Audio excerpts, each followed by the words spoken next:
Good day, radio listeners. Welcome to this edition of the Pure Sex Radio broadcast. We're glad to have you here with us. My name is Jonathan, and I'm here with Stephen. How are you, my friend? I am blessed. Thank you for asking. Well, good. I want us to just dive right in since we had the last episode when we were talking about this issue of emotional training for men. Somehow we got so excited that time just got away from us, and we didn't really get into good. Everybody's probably waiting with bated breath going, okay, what do I do? I think about the movie. We have a movie that we show at our Gateway to Freedom workshop. We're not going to tell you what it is, but there's one scene where this boy is asking this older guy, "What do I do? What do I do?" What do I do? So hopefully this episode we're going to get into make it simple. Help me understand. What do I do? So let's get into. So Stephen has developed this workbook called Emotional Training for Men, and so it's a manual to help husbands better connect with their wives in terms of just emotionally maturing.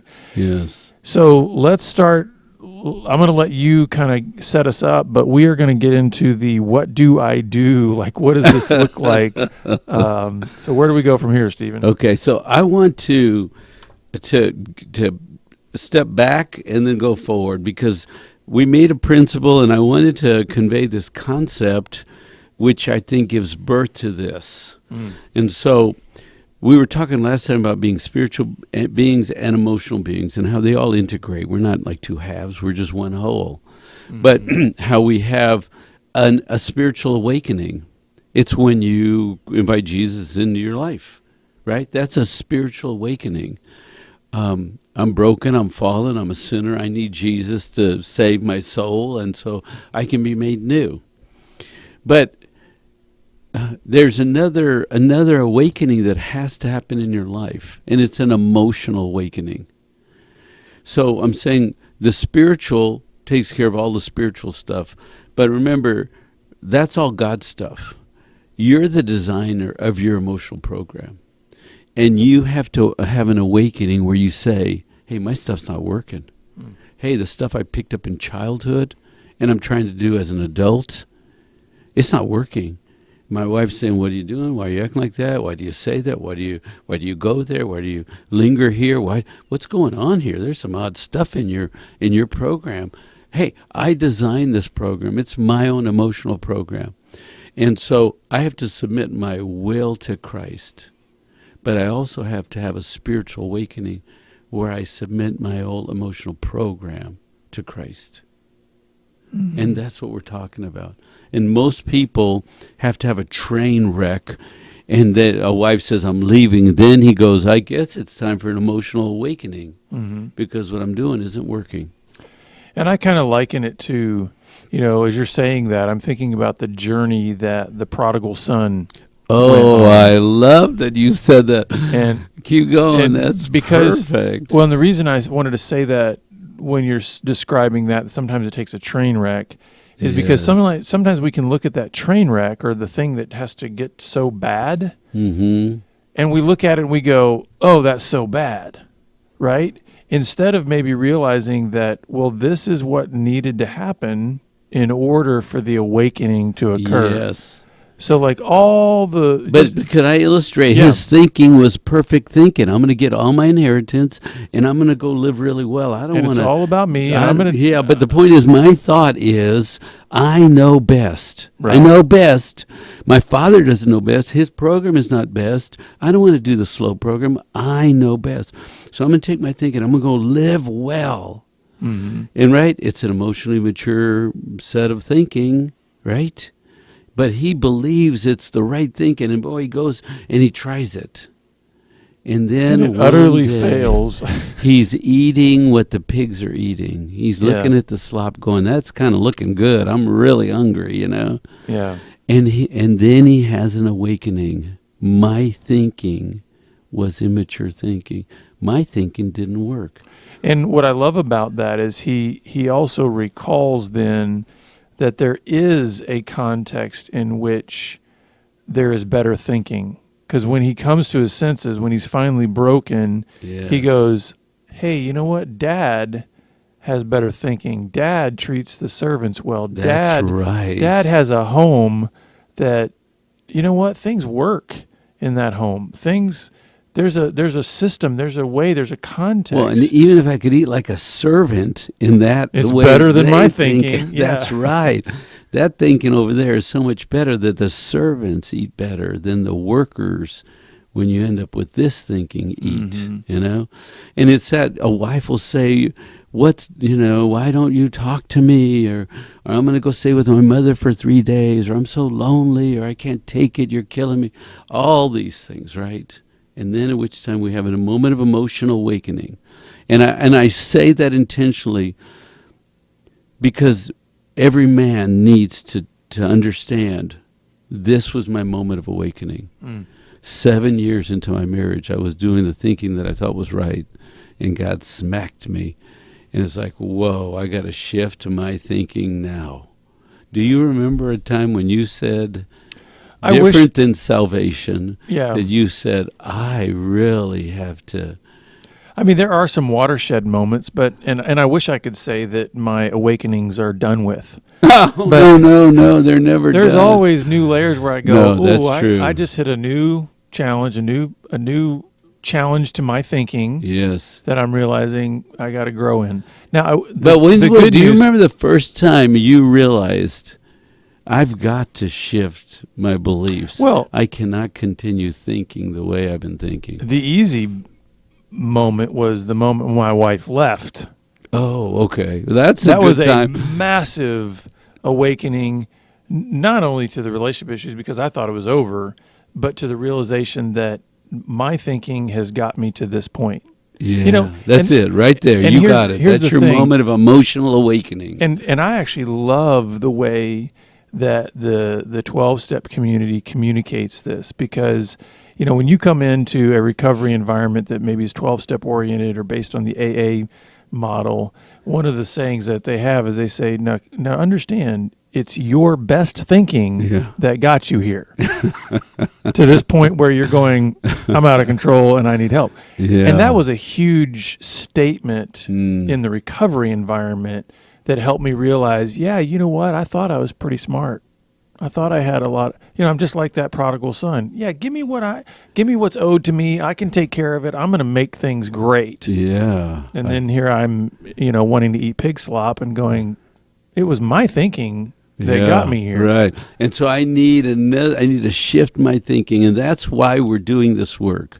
Because there are tens of thousands of men out there right now saying, I have got to shift my thinking. I am not succeeding in life. I don't have happiness. I don't have joy. My marriage is a mess. My family's hurting. I'm the leader here, and I don't know where to go. And so thus this material broken down step by steps. So it's a 49-day program, and I love the number 40 because it's such a God number from the Bible. But then I thought there's 7 days in a week. And I had 7 emotional words.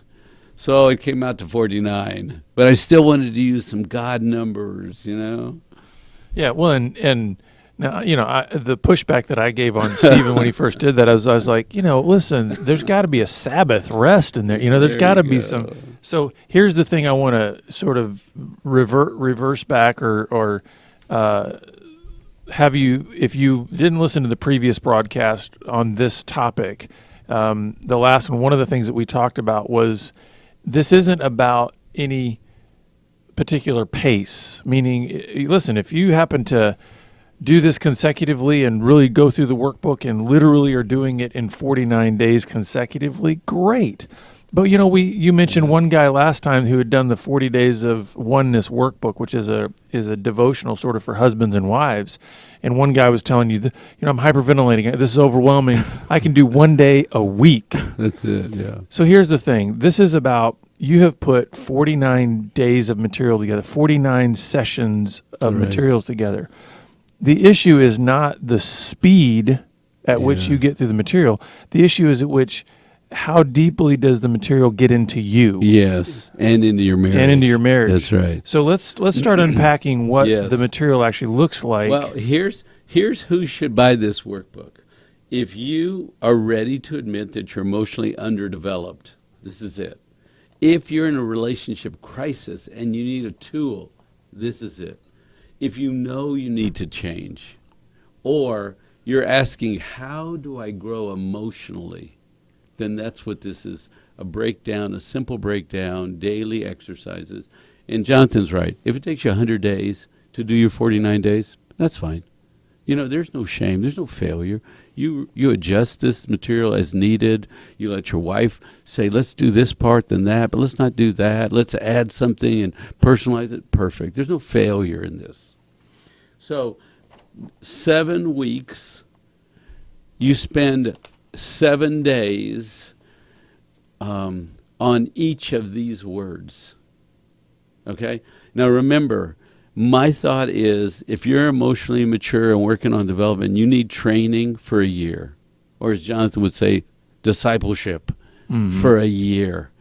You're not going to be done after 49 days, but you're going to be changed after 49. And you can be ready for the next workbook. And I'm doing workbooks for a man to use to keep building himself, his marriage, for a year. And if you're overwhelmed, well, sit down and shut up. We know what we're talking about. We've been doing this work. You're not changing in a weekend. You're not changing in a week or a month. That gets back to another phrase that was, and I want you to understand, my brother Stephen here says that in love. And Christian love. It's kind of like I listen to this podcast where at the end they always say, "Shut up and take your blessing," So. That's but good. but the thing about this is, we do love you. Yes, that's the only reason we're doing this. And so it's not about, and again, it's not about trying to do this quickly. I mean, if you think about it, one of the things we said in the last program was this even idea of maturity is on a continuum. Yes. Stephen and I will submit to you that, guess what, we're not done with growing. We're not done with maturing. The best is yet to come with God. This is exciting. So the issue is about, are we still moving forward? Yes. In that growth. And as Jonathan says, stumbling forward. Yeah. We don't want to, what we want to try to prevent, there's certainly a recognition that I think we all have, like you said, where there's an awakening and we recognize my thinking is stunted, my thinking is immature, Right. I need growth in that area. Then I think where we get to is we start to realize, okay, as I'm maturing, as I'm moving forward on this continuum, the issue now maybe isn't so much about trying to, quote unquote, get more mature, as much as it is about don't get stuck. Ooh, that's a good point.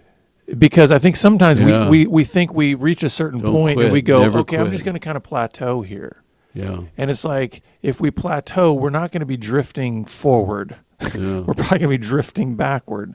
Well, and so learning is keep sloppy. moving. You're going to fall down. You're going to get tired, but get up. Put yourself on a growth mission. Mm-hmm. That's part of the program, is right. You were a baby, then you went to first grade, then you went to second grade, then you got out of high school, and guess what? Mm-hmm. We're all on a growth mission. But are you doing your emotional work too? So, hey, I want to throw in one other thing. This is for wives. A wife, if her husband won't buy this book, you don't have to be stunted and powerless. You buy the book and you say, you make this a Christmas gift or an anniversary gift or a birthday gift to yourself. And you say, you know what I want from you? I want you to do this workbook. That's what I want you to do. That is the gift that I want.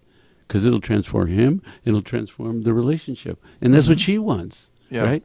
So here are the 7 days. And just let me make a comment about that. Guys, don't get all bent out of shape if your wife gives this to you as a gift and saying this is what she wants. Listen, if you want a great marriage, if you want, the kind of connection that is life-giving and transformative, don't push back on a gift like that. Now, wives, I will say there are maybe better ways to deliver this gift than there are others. I mean, in other words, you don't, you don't throw it at them and say, "Hey, this is really what I want." I think you can do it in a spirit of gentleness and grace. But guys, don't be defensive if your wife gives this to you as a gift. And this must be done in relationship. It's not like for singles, but a single person can do this with someone else, right? Two single people could do this together. that are not married. That works too. But it's not like I'm going to go read this book. It's not that kind of book. Yeah. It has to be relationship building. You can't do this workbook in isolation. Right. So the 7 topics are these. There's 7 days that you're on the same topic. And so I'm going to say one of the words, and you say something about why that's important, okay? So week 1, the topic is maturity. Maturity. Yeah. And I think the way I would like to respond to this is I had mentioned in the last program that when you really break down all of these topics of emotional growth, in many ways they're addressing the opposite, or the aspect that's stunted, right? Mm-hmm. So when I look at this issue of maturity, I think, well, easily you're combating immaturity, and maybe what we would call, when I think of this from a biblical perspective, we're given that instruction. I think it's in 1 Corinthians 13 that talks about, when I was a child, thought like a child, I reasoned like a child, I spoke like a child. But when I became a man, or when I grew up, that's good, I put away childish things. And so there is this idea of, this is the putting away of childish thinking. I always want to make the distinction between childish and childlike. We are to always remain in a childlike attitude, right, where there's that little kid in us. I mean, Jesus is even the one that says, "Let the little children come to me, because this is what the kingdom of heaven is like." Yes. Childish, though, is me basically saying, I want to keep responding to life through the attitude of a selfish 2-year-old. Yeah. I'm going to be 2 years old forever. So when I hear this word maturity and say, we're going to spend 7 days unpacking the idea of maturity, it's to combat that childishness. It's like, let's grow up. So then the second one is this: learning. Mm-hmm. Open to learning, a heart of learning. Why? And to me, I look at that and I go, because we have to all admit we have ignorance. Fill in the blank in terms of all the various things that we can be ignorant of. As it pertains, I think, to emotional maturity, we have to recognize, like I did, I have ignorance. There's a disconnect between what I thought I was in terms of spirituality and spiritual maturity, and the reality that, actually I'm very ignorant of what it looks like to apply all of that head knowledge of theology and all this and realize I've got a lot of stuntedness in my relationships. So I've got a lot to learn about how to connect to my wife. I've got a lot to learn about how to communicate with her. And that whole spirit of being open to learning. Mm-hmm. Week 3 is grieving. Why is grieving important? The thing I put in this that I feel like it might be drawing us forward in is just recognizing that there is pain and maybe even some unforgiveness in my life. And are there things that I'm still holding on to in terms of maybe using as a weapon in my relationships? I'm going to hold a grudge. I'm not going to let go of that. No.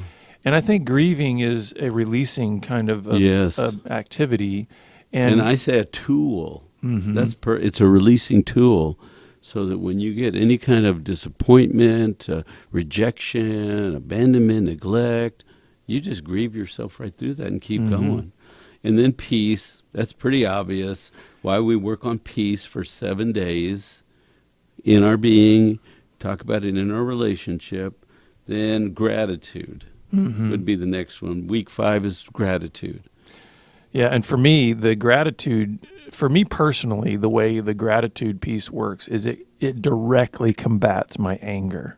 I have found that anger and gratitude in my life are mutually exclusive from one another. In other words, when I'm clinging to anger, I cannot simultaneously be grateful.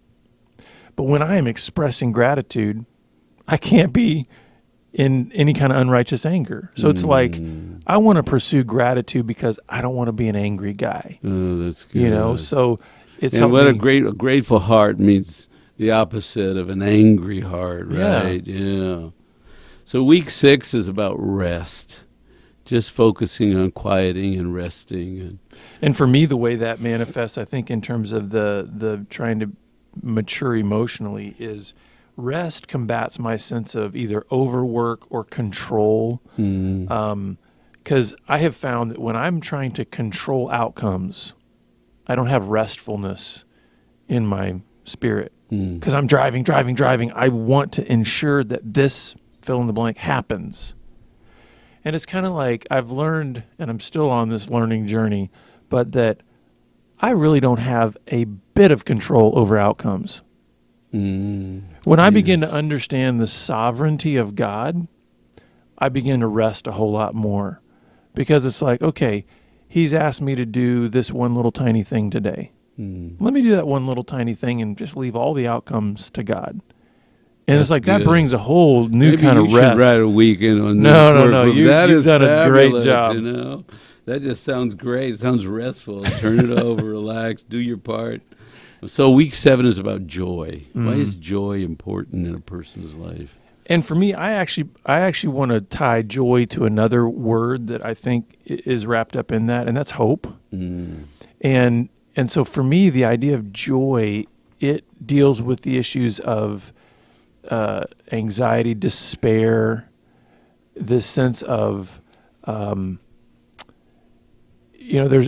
think sometimes in our world, even as a Christian, we can get drawn into this idea of just hopelessness. Like it's all, it's going to hell in a handbasket. Everything's negative. Everything's terrible. And I think this is about maturing in the idea of, do you still see beauty in the world around you? Do you still see that, like I was mentioning in the last broadcast, just the simple things like, did you hear the birds singing this morning? Did you see the sunrise? Did you see all these indications that we serve a God of beauty and wonder, and he's constantly bringing opportunities for joy into our lives?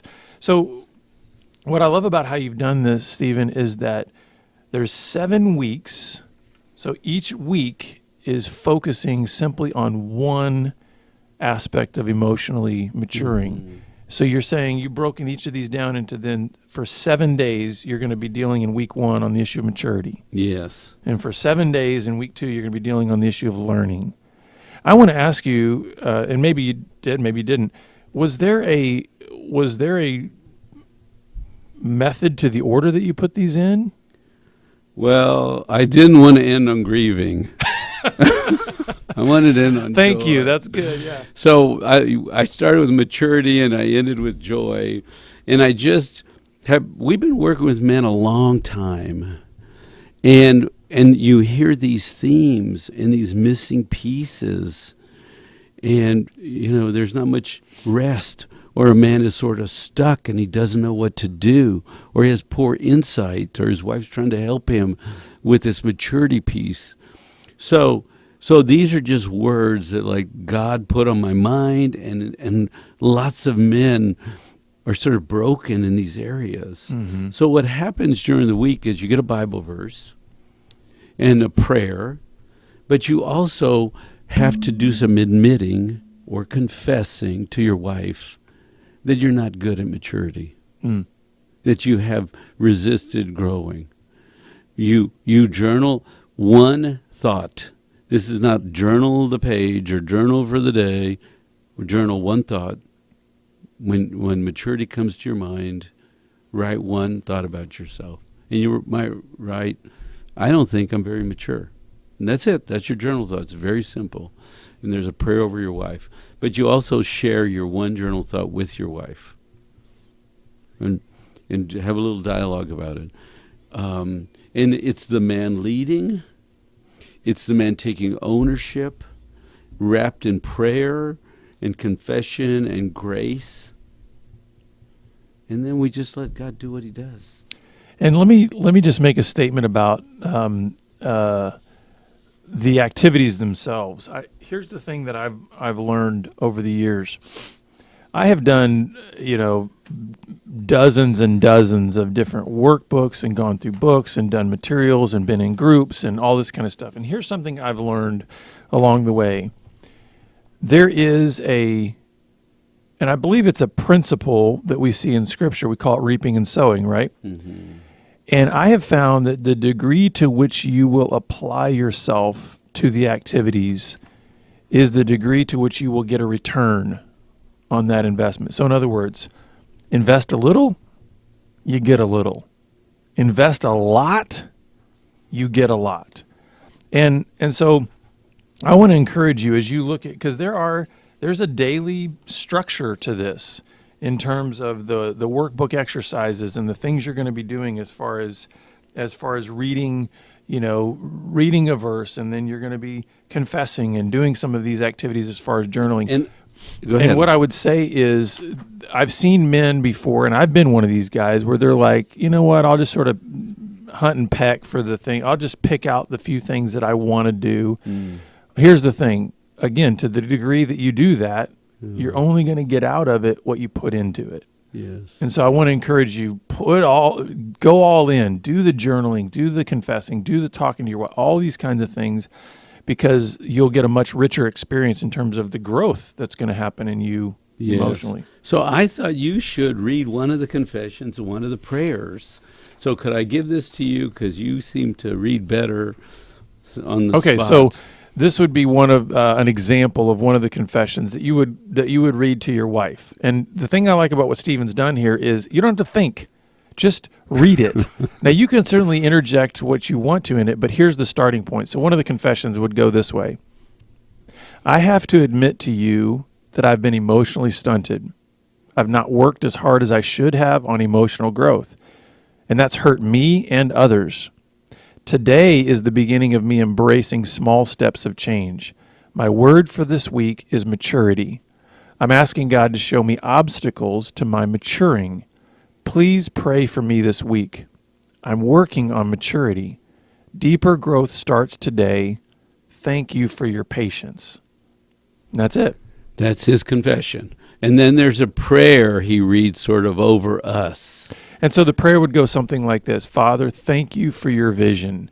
Thank you for all the good in my life. For even difficult tasks like confession, I give you thanks.